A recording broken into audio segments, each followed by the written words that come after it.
ဝေဘွန်နိုင်မှာပြန်ဆုံကြတော့မယ့်နာမည်ကြီးတွေကဘယ်သူတွေဖြစ်မလဲ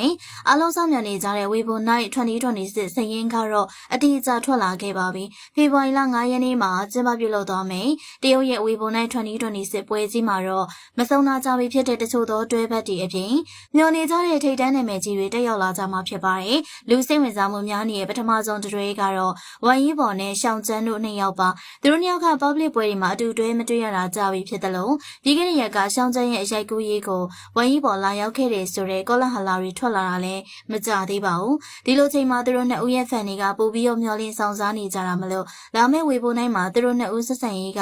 လူစိတ်ဝင်စားမှုခရဆုံးဖြစ်နေရပါနောက်ပြီးတော့ပွဲတက်တွေနားထားတာကြတဲ့ဝမ်ယီပေါ်ကလည်းဒီပွဲကိုတက်ရောက်မှာဆိုတော့ဘယ်လိုတွေဖြစ်လာမလဲဆိုတာစိတ်ဝင်စားစရာပါ